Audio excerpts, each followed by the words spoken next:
Yes, very good afternoon to all of you students. Last time class 12th के lecture में हम लोगों का डिस्कशन चल रहा था और उसमें नाइट्रोजन के कंपाउंड्स को लेके बात चल रही थी। नाइट्रोजन के दो इम्पोर्टेंट कंपाउंड्स को हम लोगों ने डिस्कस किया था। एक था उसमें नाइट्रोजन का important compound ammonia NH3 and ammonia formation की एवन मेथड बच्चों ने देख ली थी, है ना। और देन है तो सेकेंड इम्पोर्टेंट कंपाउंड था उसमें नाइट्रिक एसिड, जो कि नाइट्रोजन का एक इम्पोर्टेंट कंपाउंड है। पी ब्लॉक एलिमेंट में ग्रुप 15 की स्टडी चल रही है ना। नाइट्रोजन भी ग्रुप 15 का फर्स्ट मेंबर है। तो बहुत सारी बातें रही ग्रुप को लेकर स्टार्टिंग से।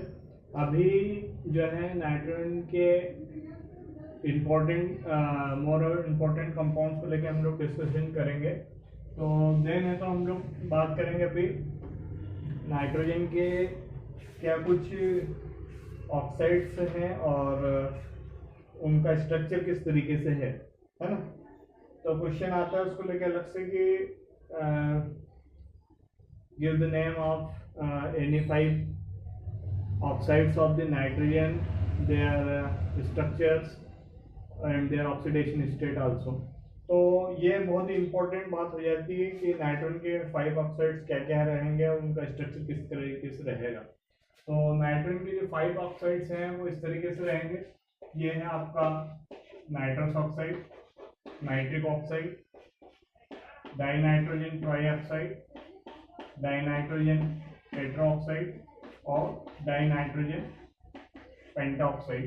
ये 5 ऑक्साइड से हैं और इनकी ऑक्सीडेशन स्टेट 1 2 3 4 5 इसी तरीके से चलेगी पूरे सीक्वेंस में। Nitrous oxide, nitric oxide, dinitrogen trioxide, dinitrogen tetroxide, dinitrogen pentoxide, ये 5 जो है नाइट्रोजन के ऑक्साइड से हैं और स्ट्रक्चर्स भी बहुत ही इजी है। ये जो है फर्स्ट स्ट्रक्चर हो जाएगा आपका, है ना। ये आपका सेकेंड स्ट्रक्चर होगा और ये कैसा बन जाएगा, ये इस तरीके से हो जाएगा और इसमें 3 ऑक्सीजन ऐड करना। तो एक ऑक्सीजन यहाँ पे ऐड करेंगे, एक ऑक्सीजन यहाँ पे ऐड करेंगे और एक ये। इसका स्ट्रक्चर किस तरीके से हो जाएगा, एक नाइट्रोजन यहाँ पे और एक नाइट्रोजन यहाँ पे, एक ऑक्सीजन जो है यहाँ पे, ऑक्सीजन यहाँ पे, एक ऑक्सीजन यहाँ पे और एक ऑक्सीजन यहाँ पे। ये इस तरीके से हो जाएगा। इसका स्ट्रक्चर किस तरीके से हो जाएगा, ये 2 नाइट्रोजन को ऐड करना है, 2 नाइट्रोजन। अच्छा एक चीज़ इसमें रहेगी, एक ऑक्सीजन भी, एक ऑक्सीजन यहाँ लगा देंगे, एक नाइट्रोजन और एक ऑक्सीजन यहाँ, एक ऑक्सीजन यहाँ, एक ऑक्सीजन यहाँ और एक ऑक्सीजन यहाँ। ये जो है एक बात का ध्यान रखें आप सभी स्ट्रक्चर्स को बनाने में कि नाइट्रोजन की मैक्सिमम वैलेंसी जो है वो 3 से ऊपर नहीं जाना चाहिए। तो आप देखिए कोई सा भी बॉन्ड नाइट्रोजन के साथ बनाया है तो वो 3 बॉन्ड से मोर देन नहीं बने, है ना। तो ये सब बातें हैं जो बच्चों को समझना है ना। और इन सब के बाद जो हम लोगों का एक और इम्पोर्टेंट पार्ट रहता है उसको समझना है हम लोगों को, वो है देन है तो अब नया इसको क्लियर कर देते हैं। फास्फोरस को लेके बात करेंगे, है ना। फास्फोरस का क्या रोल है, फास्फोरस भी आप लोगों को पता है ग्रुप 15 का ही मेंबर है और ग्रुप 15 का मेंबर इसलिए भी क्योंकि इसका एटॉमिक नंबर ही 15 है ना। तो फास्फोरस का एटॉमिक नंबर 15, उसके अकॉर्डिंग इलेक्ट्रॉनिक कॉन्फ़िगरेशन कैसा हो जाएगा, 1s2 2s2 2p3 और 3s2 3p3। तो इलेक्ट्रॉनिक कॉन्फ़िगरेशन के अकॉर्डिंग कितने हो गए इलेक्ट्रॉन, 2 8 और 5। मतलब स्ट्रक्चर इस तरीके से हो जाएगी, फर्स्ट शेल में 2 देन 8 और देन 5। ये फास्फोरस का एटॉमिक स्ट्रक्चर है ना।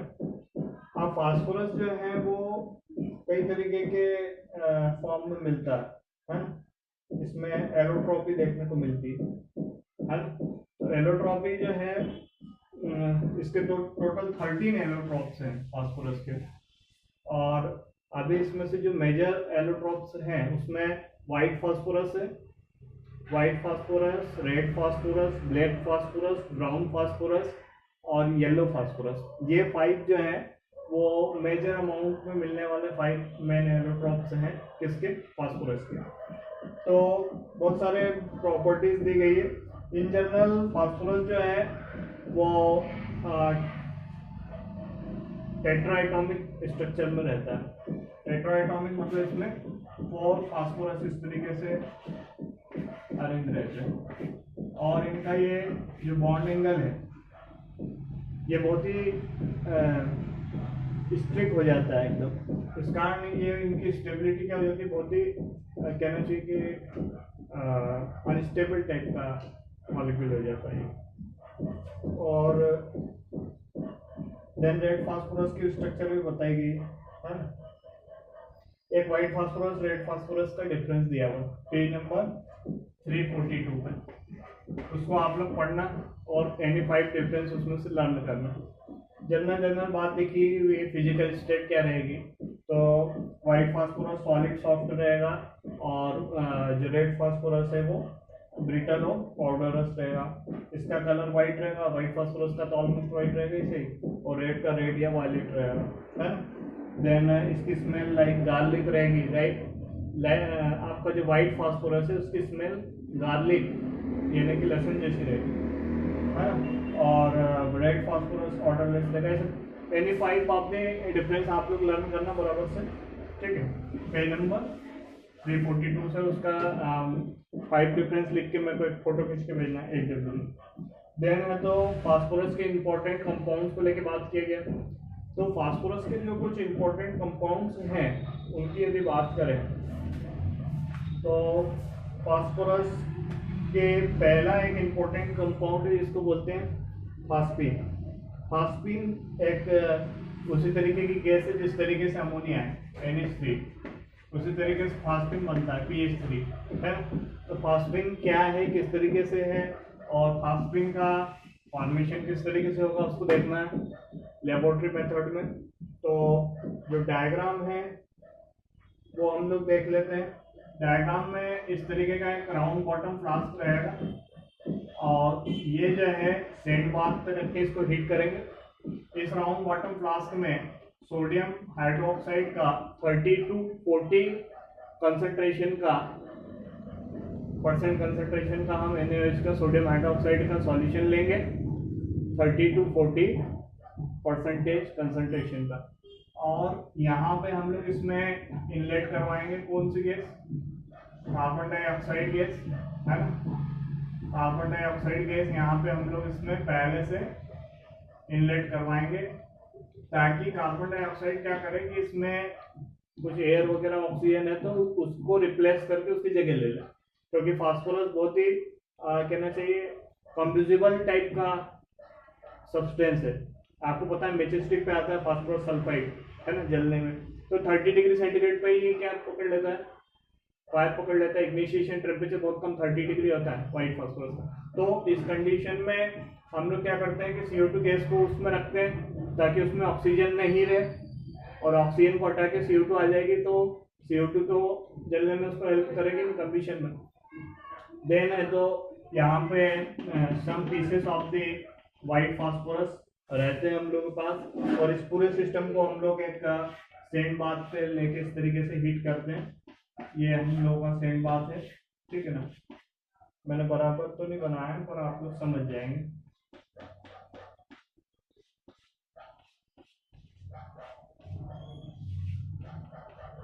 ठीक है, और ये पूरा एक स्टैंड से जो है इसको सपोर्ट में लिया रहेगा, पूरा स्टैंड रहेगा इसके साथ में जो इसको क्या करेगा, सपोर्ट देगा, ठीक है। और यहाँ से जो फास्फिन गैस बनेगी उस फास्फिन गैस को हम लोग वाटर डिस्प्लेसमेंट मेथड के थ्रू यहाँ पे कलेक्ट करेंगे। एक वाटर डिस्प्लेसमेंट मेथड के थ्रू यहाँ पे इसको कलेक्ट करेंगे, और ये जो है फास्फिन इस तरीके के रिंग बनाती हुई चलेगी। और इसको वाटर डिस्प्लेसमेंट से कलेक्ट नहीं करें तो ये क्या होगा, फायर कैच कर लेगा, है ना। और ये जो है डाइमर बनने के कारण P4H6 बनने के कारण इस तरीके के रिंग्स का फॉर्मेशन करता है ना।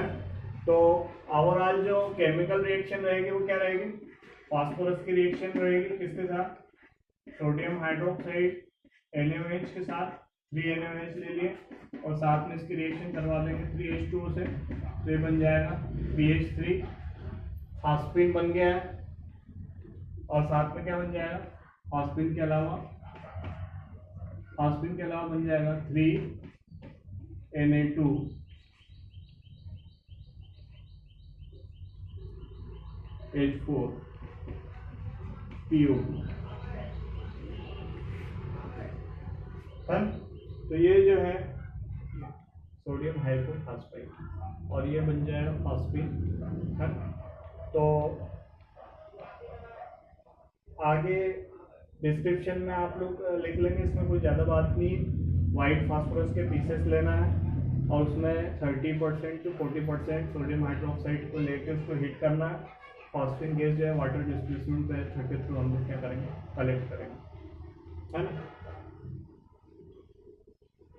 अब जो है फास्फोरस का सेकेंड इम्पोर्टेंट कंपाउंड फास्फोरस का हैलाइड है ना।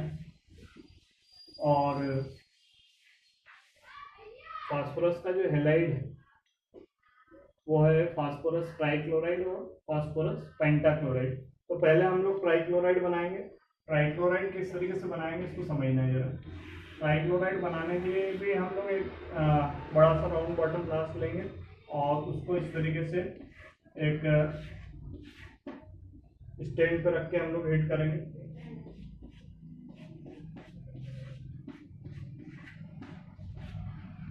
ठीक है।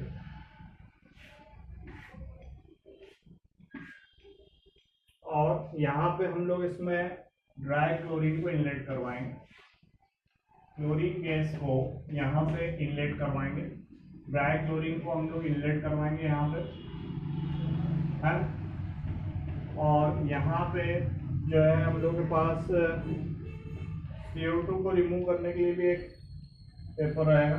उसके अलावा यहाँ पे वाइट फास्फोरस भी रहेगा हम लोग के पास, है। और जो क्लोरीन गैस की रिएक्शन से हम लोग के पास फास्फोरस ट्राइक्लोराइड बनेगी, उस फास्फोरस ट्राइक्लोराइड को एक दूसरे राउंड बॉटम फ्लास्क में, जिसको आइस में रखा हुआ है, उसमें कलेक्ट कर लेंगे। और यहाँ पे हम लोगों को PCl3 फास्फोरस ट्राइक्लोराइड के क्रिस्टल मिल जाएंगे, ठीक है ना। PCl3 के क्रिस्टल मिल जाएंगे, है ना। और इसके साथ एक और कैल्शियम क्लोराइड का एक अटैचमेंट और रखेंगे। तो वो क्या करेगा कि जितनी भी ह्यूमिडिटी है, नमी वगैरह, उसको वो एब्जॉर्ब करेगा, ठीक है। तो ओवरऑल रिएक्शन क्या हो जाएगी, फास्फोरस की रिएक्शन करवाना है इसके साथ, क्लोरीन के साथ, तो बन जाएगा फास्फोरस ट्राइक्लोराइड, है ना। ये बन जाएगा कितना क्लोरीन है यहाँ पे 12, तो 4 3 जा 12, ठीक है। तो ये हम लोगों का ओवरऑल रिएक्शन हो जाएगा, बहुत सिंपल है, ठीक है। फास्फोरस ट्राइक्लोराइड के बाद हम लोगों का एक और इम्पोर्टेंट कंपाउंड है जो है फास्फोरस पेंटाक्लोराइड।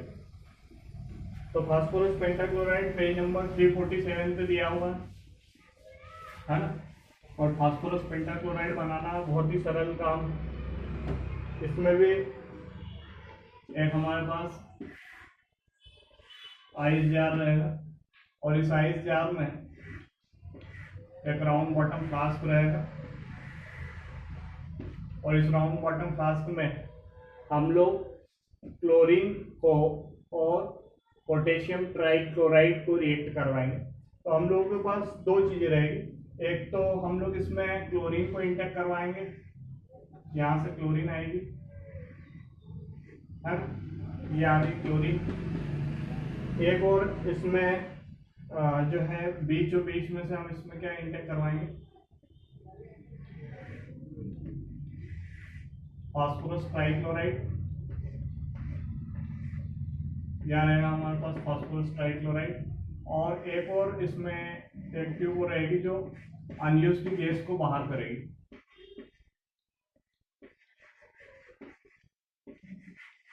और ये पूरा एक आइस चेम्बर में ये रखा रहेगा,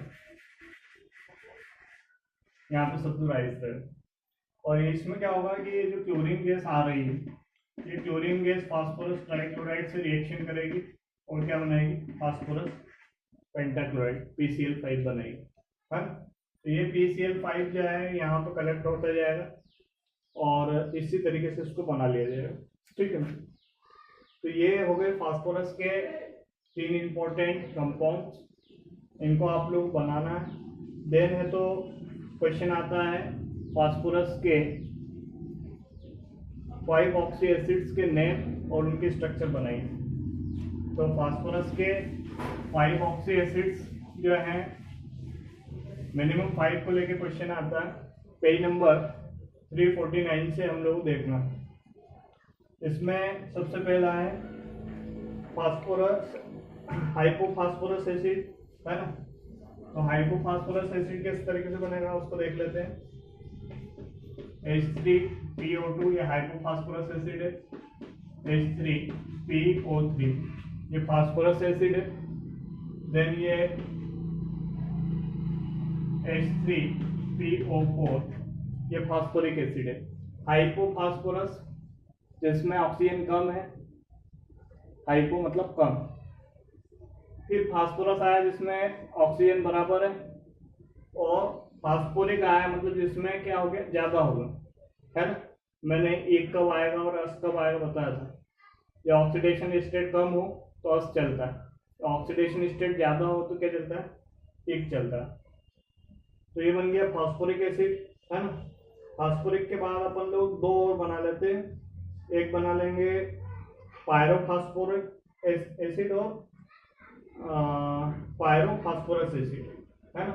तो पायरोफास्फोरस एसिड कैसे बनाएंगे, पायरोफास्फोरस एसिड H3PO5, है ना। और पायरोफास्फोरस एसिड बन गया ये। और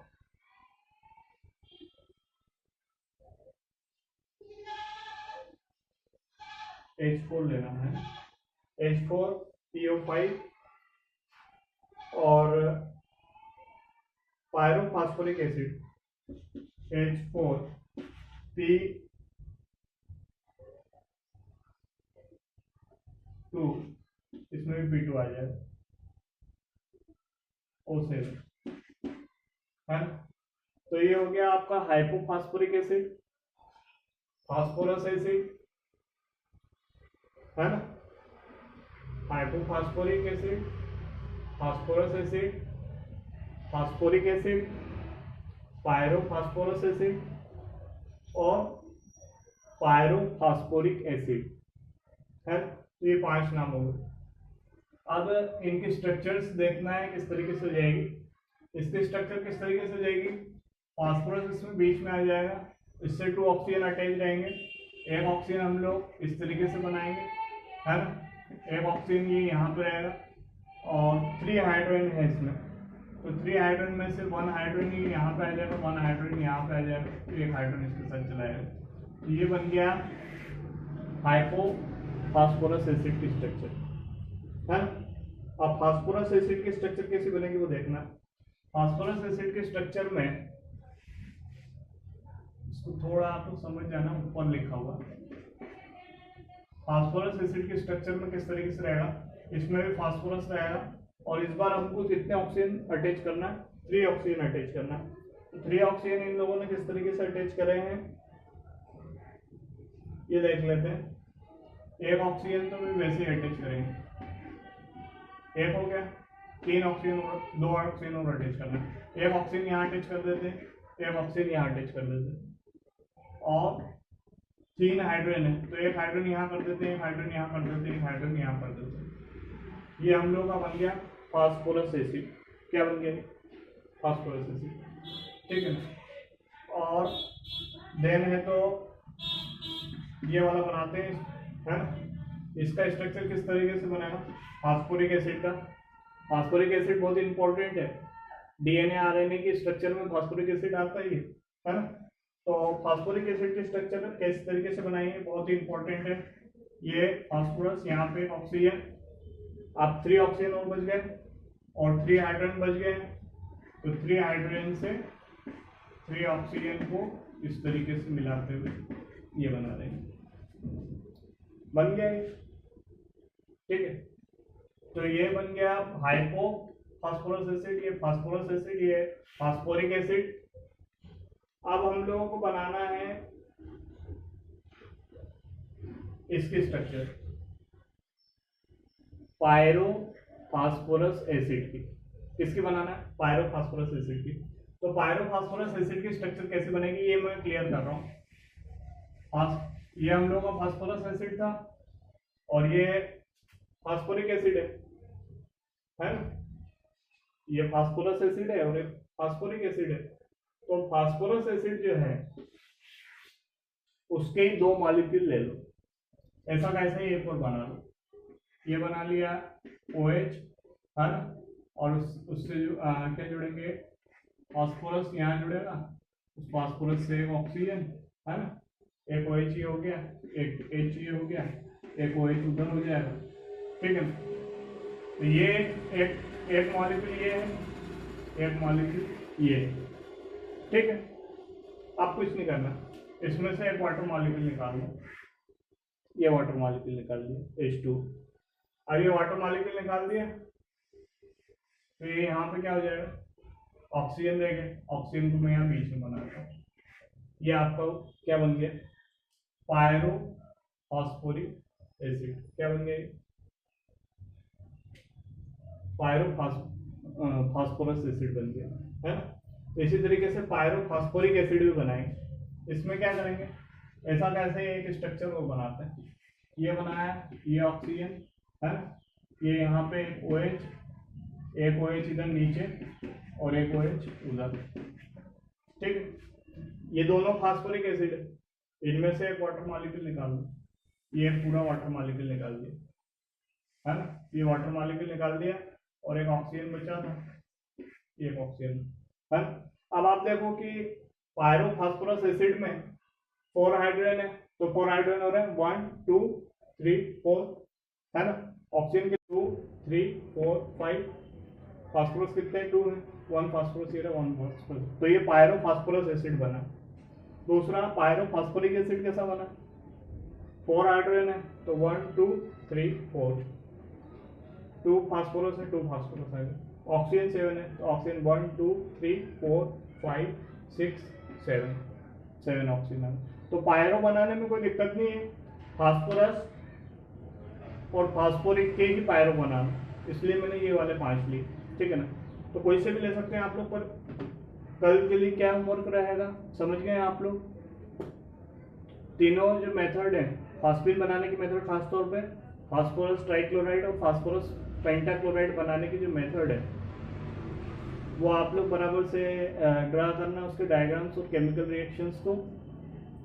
और देन है तो फास्फोरस के ऑक्सी एसिड्स, 5 ऑक्सी एसिड्स के नेम और उनके ऑक्सीडेशन स्टेट पेज नंबर 349 पे दी हुई है, उनको 2 टाइम राइट डाउन करके लर्न करना है, ठीक है, मिनिमम 2 से 3 टाइम है ना। और नाइट्रोजन के ऑक्सी एसिड्स, उनके 5 के नेम और उनके ऑक्सीडेशन स्टेट। तो कितने काम हो गए, पहला काम तो phosphine, phosphorus trichloride, phosphorus pentachloride, then है तो आपका नाइट्रोजन के 5 ऑक्साइड्स, देन है तो फास्फोरस के 5 ऑक्सी एसिड्स। ये 5 काम करना और सभी को राइट डाउन करके उनका फोटो खींच के अपने ग्रुप में भेजना, ठीक है। तो ये आज का ये जो है फास्फोरस वाला पार्ट के साथ ही ग्रुप 15 फिनिश हो जाएगा। देन हम लोग ग्रुप 16 स्टार्ट करेंगे, जो इसी चैप्टर का पार्ट है, इसी यूनिट का पार्ट है, और ऑक्सीजन फैमिली है ग्रुप 16 में, आप लोग बताइए, आगे हम लोग उस बारे में डिस्कशन करेंगे। ओके।